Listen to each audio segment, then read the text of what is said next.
öeldud, on täna juuni küüditamise aastapäev ja 85. See tõi Eesti rahvale kaasa väga palju kannatusi. 10 000 inimest, just peamiselt eliit, saadeti Siberisse ja 6000 neist hukkus. Aga mina tahaksin anda lühiülevaate nüüd Jaani kirikule 700 aasta jooksul osaks saanud kannatustest. Et ma olen tegelikult hariduselt zooloog, pärast hiljem lõpetasin veel gümnaasiumi bioloogia õpetajana, aga ma olen veel 3. korda ka ülikoolis olnud, nimelt Rahvaülikoolis, kus ma sain Tartu giidi kutse ja selle tarkusega ma nüüd siis siin suuremalt jaolt teie ette astungi. Lisaks veel muidugi väga hea raamat, mis on Kaur Altoa kirjutanud Jaani kiriku kohta. Ja giidide koolis öeldi, et esimene asi, mis Jaani kiriku kohta tuleb rääkida, on see, et see on selle koha peal juba 3. kirik. Nimelt oli esimene puukirik, mille kohta isegi algselt üks vahe arvati, et see oli juba enne kristjaniseerimist siin olemas. Ja sellest on leitud ainult lääne seina mõned palgid ja see asus seal 2. ja 3. piilari vahel.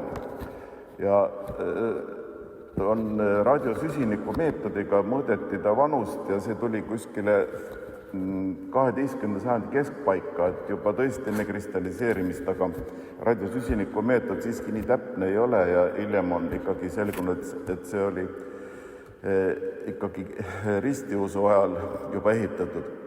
Ja 2. kiriku kohta öeldi, et see vajus maa alla ja et Tartu pinnas on selline kehva ja et siin oli peale seda puukirikut oli üks kivikirik, aga et sellel rohkem jõutud ehitada, kui siin see altari osa või see kooriruumis siin ta kuskil paiknes, aga et pikiruum tõenäoliselt valmis üldse ei ehitatudki, pikki seinasid, sest saadi aru, et pinnas ei kanna ja siis lammutati maha. Ja siis tehti ikka korralik vundament ja need parved, millest sealt on näidis 1321 hakati siis ehitama seda kirikut, mille sees me praegu oleme. Aga see ehitamine ei läinud ka juba algusest peale ilma katsumusteta. Nimelt oli 1328 või siis 29, täpselt ei teata, oli suur tulekahju Tartus, nüüd terve linn põles maha, sealhulgas 2530 sakslast, nagu Novgorod ütleb, kroonika ütleb, ja 4 venelast ka. Aga igatahes see umbes 10 aastaks jäi kiriku ehitus tõenäoliselt seisma. Aga edasi oli ka siin palju mõtlemist ja kombineerimist, sest selgusid väga mitmed ootamatud asjaolud ja kavasid muudeti. Esimene oli see, et tegelikult nagu märgid näitavad, et siin oli mõeldud ehitada ikka kodakirik. Aga siis käigu pealt otsustati ümber ja tehti basiilikaks, ehitati need kõrgseinad ja siis üles aknad, mis on nagu päris pühakoja tunnused kristlikel pühakodadel. Ja see muidu kirik sai kenam ja valgem. Siis teine asi selgus, et need piilarid või tugisambad, et tuleb natuke ümber nihutada. Alused olid kõik paralleelis, aga et siis ei klappinud võlvidega või oli see ristikäik laiem. Nii et igatahes need on nüüd selliselt, et ülemise või siin see piilarite rida on 110 sentimeetrit laiem on see vahe, kui seal kõige tagumisel. Need on selline optiline efekt, et siit poolt vaadates kirik on väiksem, aga sealt poolt vaadates on suurem. Ja siis 3. asi oli veel, et tuli välja, et tuleb pinnast tõsta, kas see oli väljast, vist ligi 2 meetrit ja mille tulemusena siis käärkambril, mis oli juba olemas, tuli maha lammutada ja teha uus lagi, nii et nüüd on seal käärkambril, mis siin kõrval on, kelterikorrus, millel ei ole mingisugust funktsiooni, aga see on nüüd just selle tagajärg, et pinnast pidi tõstma. Aga kuskil 1360 kuni 1370 sai kirik ikkagi enam-vähem sellise kuju, nagu ta praegu on. Ja siis üks esimesi katsumusi, mis nüüd tuli, oli Liivi sõda. See oli 1558-1583, aga et selle kohta mingeid andmeid ei ole, et kirik kuidagi nagu eriti kannatanud oleks või kas üldse. Igatahes teenistused käisid siin edasi ja midagi kirikuga halba polnud juhtunud. Siis järgmine muidugi kriitiline periood oli Põhjasõda. Nimelt 1704 piirasid Vene väed siin olevat Rootsi garnisoni ja see piiramine oli 35 päeva kestis ja kuskil on isegi niisugune number toodud, et 1499 pommi lasti linna peale ja neist 37 tabasid Jaani kirikut, torni kui ka neid katust aga no kirikule nad ikka väga palju viga ei teinud, sest Peeter I, kes oli tulnud siia selleks puhuks, et kahurid õigesse paika sättida, need piiramisel algul nad olid seal Tähtvere all, aga siis paigutati ümber ja siis läks asi õnneks ja siis tema andis korralduse, et tahab koos pojaga tulla vaatama, kuidas protestandid oma jumalateenistust peavad, nii et kirik pidi olema vähemasti, et tehku kogudus oma kirik korda. Ilmselt aknad olid sisse löödud, ega rohkem midagi häda ei olnud. Nii et Peeter I käis koos oma pojaga siin kirikus ära ja elu läks edasi. Aga siis tuli 1708 aasta ja lepingu järgi oli tegelikult mõeldud need alad jääma Poola alla. Aga siis Peetril oli ka teine mure, et kuna Karl XII tegutses seal Kesk-Euroopas, et äkki ta tuleb ikka siia tagasi. Ja siis terve linn läks hävitamisele ja algul, enamasti räägitakse, et ikka lasti õhku, aga nüüd levinum versioon on, et ikka põletati kõik maha, enne muidugi rüüstati. Ja Jaani kirikul võeti maha vaskkatus ja viidi Venemaale, barokkaltar viidi Pihkvasse, 2 kirikukella viidi Narva ja 1 jäi siia Vene kirikule. Ja siis Giidide koolis seletati küll, et üritati õhkida seda Jaani kirikut ka, aga lihtsalt nii tugev torm, et ei õnnestunud. Aga arvatakse, et siiski õhkimisi ei ole olnud, sest kuna ei ole pragusid mingid seintel näha. Aga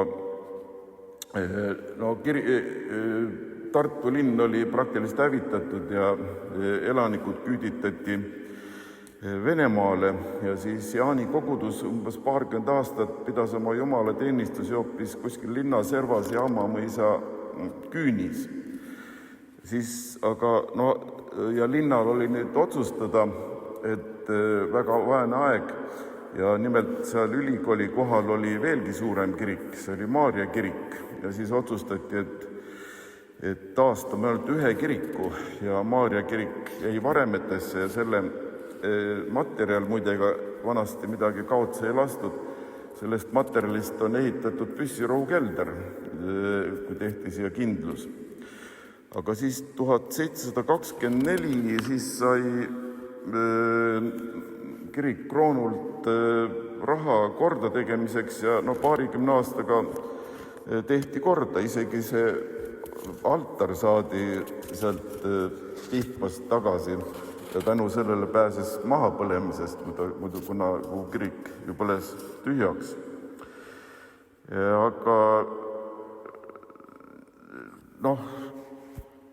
katus sai pleki uuesti ja siin oli 1744 tehti, oli kirikul olnud 2 ajanäitajat ja 1760. aastal need remonditi, kuna nad ei näitanud aega päris õigesti. Aga järgmine suur katsumus oli 1775. aasta suur tulekahju, mis puhkes just siin Jaani kiriku kõrval ja ainsana jäigi alles, tegelikult praktiliselt terve linn põles maha, isegi üle jõe osad, sest mööda sildasid läks tuli sinna. Alguse kohta on 2 varianti, see oli linna arveametnik Sengbush, et läks õllekojast, tollal tohtis väikseid õllekodasid omada ja siis, et sealt süttis, aga teine variant oli, et teenija tüdruk läks emandaga nii tülli, et pistis sauna põlema. Ja nagu venelastel oli ütlemine, et saunapalin küla läks, aga sakslastel juhtus nii, et saunapanin ja linn läks. Igatahes terve linn põles maha, välja arvatud see kvartal, mis jääb see kiriku vasta. Aga Jaani kirikuga läks hästi, aknaraamid juba põlesid ja siin on kõrval olnud üks konsistooriumi hoone, mis läks ka põlema ja lammutati ära.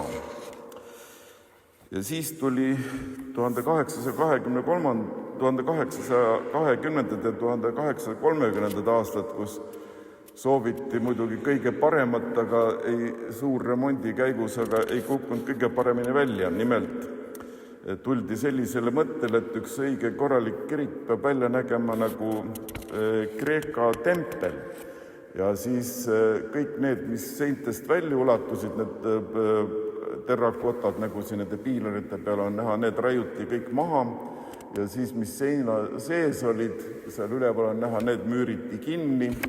Ja isegi näiteks need kummalised kiviread lähevad sealt, mis ei ole selle valge värviga kaetud, et seal on olnud ka mingisugused figuurid otsas, mis siis raiuti maha. Ja kirik värviti üleni valgeks, võt see on see originaalvalge värv on seal kõik üleval näha, siin on juba nagu hilisem. Aga muidugi, kirik tehti korda, aga kunstiväärtusi läks üksegu kaduma ja müüriti ka kinni need friiside peal olevad, mis nad siin nüüd restaureeritud ja eest ka. Et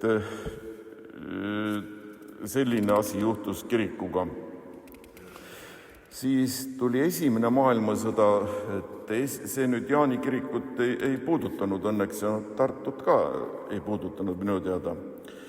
Ja vabadussõda, see samuti kirikule midagi viga ei teinud, aga juhtus küll selline asi, et seal krediidikassas, kuhu bolševikud olid 500 inimest pannud vangi, siis sealt 20 inimest lasti maha ja nende hulgas ka Tartu Jaani kogudusid Jaak on õpetaja Moritz Schwarz ja siis tema isa oli olnud ligi 40 aastat enne seda Jaani koguduse õpetaja. Ja nüüd tuli teine maailmasõda ja siin oli rinne seisis 2 nädalat ligi paigal siin 41. aastal ja siis Nõukogude väed õhkisid Kivisilla. Aga see Kivisill oli niivõrd kapitaalne ehitis omal ajal, Katariina ajal tehtud, Baltimaade üks vägevamaid, et see oli näiteks 3000 plokki olid, need, mis kaarisid moodustatid ja need olid pandud klambritega kokku ja siis aukude sisse oli veel tina pandud ja Saksamaa tsement ja nii et ega seda ei olnud lihtne õhkida, nii et sinna silla all oli pandud parv ja seal tuli põles, sulatati see tina üles ja üleval olid ka lõkked. Ja siis 41. aasta 9. juuni hommikul kell 6.57 lasti õhku. Ja see laeng pidi ikka seal väga tugev olema, nii et muidugi Jaani kirikul läksid siis need aknad, mis olid kunstipärased ja sajanda algul tellitud Riiast, millest on siis nüüd neid kildusid seal üleval. Aga siis lendas ka üks neist graniitplokkidest, neid on näha, see näide kivipaari ees on need samad, millest tehtud ja läbi kooriruumi katuse, aga läbi lae vist ei tulnud, kuigi need laed juba ei olnud enam võlvitud, vaid ilmselt puidust siis. Aga komisjon vaatas kiriku üle ja et siin hullu midagi eriti ei ole ja teenistused läksid nagu korraliselt edasi. Aga siis tuli muidugi see 44. aasta, kui nüüd Saksa väed taganesid ja siis ööl vastu 26. augustit 44 pommitasid Tartut taganenud sakslased linna ja siis ka, ma ei tea, kas Jaani kirik sai nüüd otsetabamuse või igatahes kirik põles maha ja sealhulgas ka suuruselt teine orel Eestis Tallinna Kaarli kiriku järel. Ja nii need varemed siin seisid ja 52. aastal võttis linnavõim otsuse siis täitevkomitee, et varemed tuleb lammutada. Üldiselt oli selline taktika, et ühtki kirikut ei taastata, mis olid varemeis ja Eestis, aga Nigulistele pärast tehti ikka erand. Aga ega see olukord siin muidugi ka hea ei olnud, sest näiteks 53. aastal varises see kõrgsein, mis on, see on kõik uus. Varises äkitselt kokku, kusjuures see oli paremas seisus kui see vasakpoolne, kui kõik vaatavad, siis see on viltu. Ja Kaur Altua kuskil on mälestustes öeldud, et tema kõrval koolimajas õppis ja oli kogu aeg hirmul, et millal need müürid nüüd kaela kukuvad. Aga siis oli üks kunstiteadlane Voldemar Vaga, ja ma olen kahelt poolt nüüd kuulnud jutt, et tema oli, et tuligi juba see komando siia, kes kiriku õhku laseb. Ega see ei oleks käinud niiviisi, et nagu ühe pauguga, vaid pannakse erinevad laengud üksteise järel ja see ei summeeru, vaid võtab õpikaupa maha. Aga et ainult temaga koos. Aga see on vast rahvajutt, aga igatahes tal olid sidemed Moskvaga ja siis tuli Moskvast komisjon ja andis korralduse, et varemed tuleb restaureerida ja pärast üles ehitada. Näiteks Narvas oli Nikolai kirik, oli suur kirik, mis tehti täiesti maatasa, praegu see plats ainult. Aga muidugi üks asi oli korraldus, seda juba mäletan minagi 70. aastatel, kui siin oli suur laudaed oli ümber, siis siin kasvas Lepavõsa kirik, mitte Lepa, vaid Paju, mul oleks nagu meelde jäänud Pajuvõsa ja seda varemete vahet kasutati vastasasuva vangla puidu laona.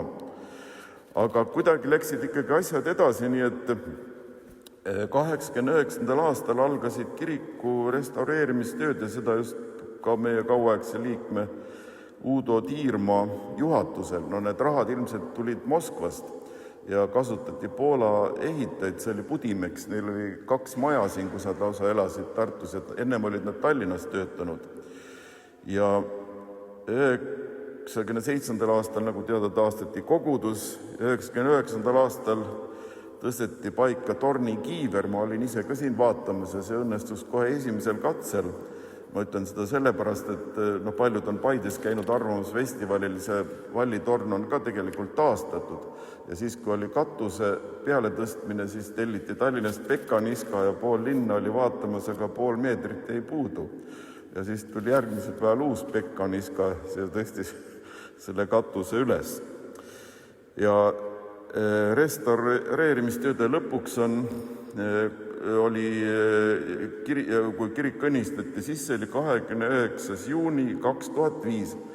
Loomulikult oli minagi siin kuskil seda asja ikka vaatamas, aga sisse ma ei saanud, sest ma ei olnud koguduse liige, aga see oli niivõrd tähtis sündmus, et kiriku avas Saksamaa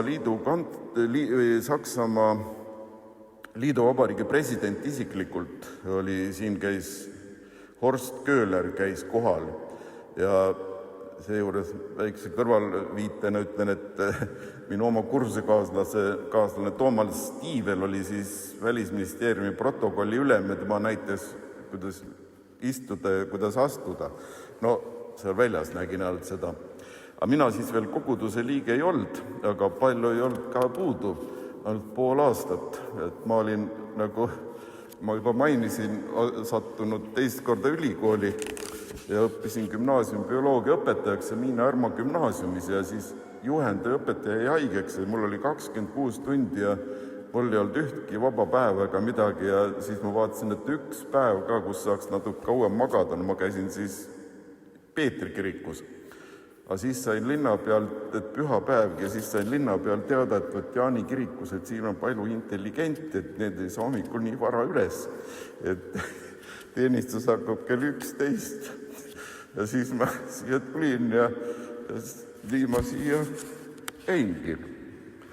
Et see oli siis nüüd selle, et tuleb veel meelde, et kirjanik Jaan Kaplinski, kes 5 aasta eest siit samast ära saadeti katoliku riitluse järgi, on kokku võtnud, et 17 korda on nüüd Tartut rüüstatud ja hävitatud ja nii edasi, et siin tuli üks 12, et kui peaks tehtama edetabel, siis Jaani kirik võiks olla selles osas, kas esimesel või kuskil auhinnalisel kohal küll nende katsumuste ja ehitamiste nende poolest, aga loodame, et sellega on ka tsükkel lõppenud ja elu läheb rahulikult edasi.